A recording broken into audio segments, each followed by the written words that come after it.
Hey everyone, welcome back to the channel. So today's video, I'm going to show everyone a basic way to remove and install your stretch belt.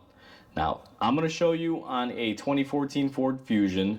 It's a really good, clear, representative example. This is just a general theory on how to replace these. Now, there are several ways you can do it. You can buy the specialty tool. Some people like to use zip ties to hold the new stretch belt onto the crank as they rotate it. There's many different methods of doing this. For this application, I'm just showing everyone the hand method where you just kind of hold it on your hand and help guide it. You want to be careful when doing this because if there's something in the way and your hand kind of naturally goes with the crank, you could jam your fingers up or hurt your hand. In this scenario, you'll see that there is something of that nature. But again, this is just for general purposes. I just want to give everyone an idea of how these stretch belts work. They're universally the same in the, behind the scenes, I guess you can call it, or the general usage. But different applications call for different things. There are some stretch belts that will stretch over the crankshaft, but they run multiple pulleys. This one only runs the AC. Again, it's just a really basic stretch belt video, so it gives everyone the concept of how to do these. Just be careful. I'm going to show you the bare bones one. No special tools, no zip ties. Just using a screwdriver, basically. Pretty simple. Make sure when you replace these, get a good quality stretch belt. Don't buy one that was on Amazon that is no name brand, because these belts have to stretch quite a bit. If you buy a cheap one, it can break on you. I have broken many of these. Even the good brands, the ones that I prefer to use, sometimes if you get it wrong, you will stretch them and you'll hear like a fabric tear, like a rubber band snap kind of, and that means you screwed up. So just be mindful of that. And the last big thing that I want to mention, before you even attempt to do a stretch belt on a vehicle, please learn which way your engine naturally rotates. This particular vehicle, the engine, when it's on and running, rotates clockwise. That is the only direction you should be spinning your crankshaft when you're trying to install this or remove it. Now, this video I show you how to remove this belt without damaging it, and this is the very belt that I removed off the vehicle, and I do show you how to install it. So you will get a nice little feature packed video with that. But it's simply the reason why I don't cut these off. I mentioned in the videos because sometimes people want to see it, and for measuring purposes if you got the right belt. But I just prefer, if I can get them off in one, I get them off in one. But nonetheless, getting back to what I was warning you guys about, make sure you know which way your engine rotates, because if it's a clockwise turning engine and you go counterclockwise, you could damage your engine. What typically happens is your timing chain might skip a tooth, or your belt or something.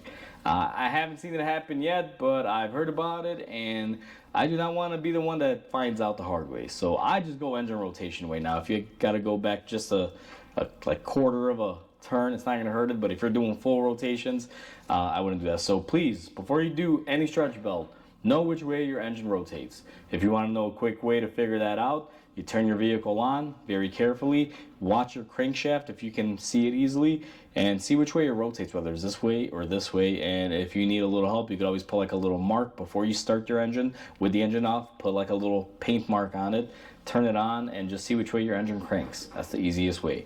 So now that I got all of the warnings and all the info out, let me show everyone how easy it is to do these and why you should not be scared of them, because they're actually quite simple. So let's go ahead, replace this very stretch belt. So to do this job, we're not going to be using any specialty tools. I'm just showing everyone how you can do it at home. So what we're going to do is just take our appropriate socket and ratchet, which for this application, it's a 21 millimeter to spin the crank bolt right here. And this particular car spins clockwise. Before you do this, if you're using this video to reference any other car, let's say like how to do a stretch belt, make sure you know which way your engine rotates before you do so. And our other tool is going to be this screwdriver. Now you have to be careful when you're using a metal screwdriver. You can also use like a plastic screwdriver or some sort of plastic wedge, something like this as well. But I find that the metal screwdriver works a little bit better. So that's how I always do it. So that's what I'm going to do.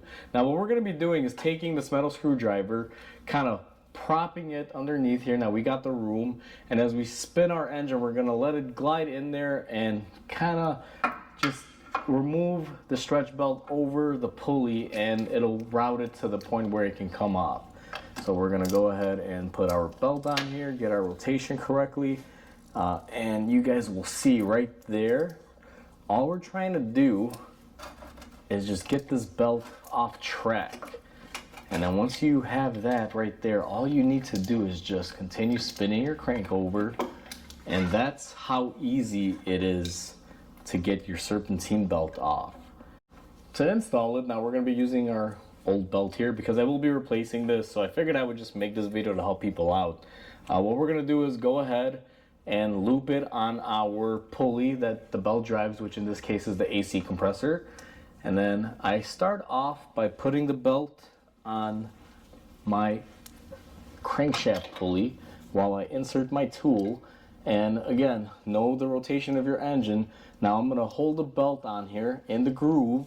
Once you get it started in the grooves, normally you can just go ahead and rotate it, and I'm fighting the engine there a little bit, it's on a compression stroke, and spin it until your belt is fully put on.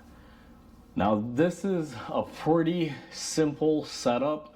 I know I'm making this look very easy. This can be a very daunting task, but they're not that bad once you do a few of them. So just little tips and tricks. And like I mentioned, to get this off, you can use a screwdriver or some sort of plastic pry. If you can get it from behind, it's good. You could try to put it in from the front as well. I'm sure you'll be able to get it off, but it's just when you have stuff like this in the way, it can be very difficult. But stretch belts are not really all that bad. They're not as crazy as people make them out to be. Now, the reason why on this car I'm not using any sort of like zip tie, because zip ties can be used to install the stretch belt. Sometimes you could even use them to take them out by looping it in here and pulling on it, but I find that takes too much force. So what I usually do is if this crankshaft had more room here, or the pulley had more room and didn't have this crank sensor tone wheel, you could technically put a zip tie through here, loop the belt halfway in, and then spin the crank around, and that zip tie will hold your belt on tight instead of having your finger in there like I did, or having your hand. Again, there's many different ways to do this, but for this particular vehicle, the reason why I didn't do that is because we have a crank wheel here. I don't know how well the camera's picking that up, but you can see the tone wheel is there and the crank sensor is there. And just to show everyone the setup too, it's pretty simple. Compressor's right there, and there is our crankshaft. So it's pretty basic. You know, on your car may prove to be a little bit more difficult. Again, different applications, different things, but the concept is always the same. So hopefully this video gives you guys a little bit more knowledge on how stretch belts work. So that was it, guys. Quick, simple, and easy. I actually probably did more talking than I did showing you the video of all the warnings and stuff, but that's how easy it is. You don't have to be afraid of these. I know some applications suck. There's some stretch belts where they're, you know, running alternator, water pump, idler, running through, you know, a AC compressor and all these other pulleys. Generally, it's the same concept. This one was just a real basic, easy one because I wanted to show everyone the basicness of most of these. And that's what this video was out to just show everyone the concept of how they work. So with that said, hopefully you guys enjoyed this video. Hopefully it helps you out. Like always, comment, like, and subscribe because it helps the channel grow. I hope everyone has a wonderful day, and I'll catch you on the next video.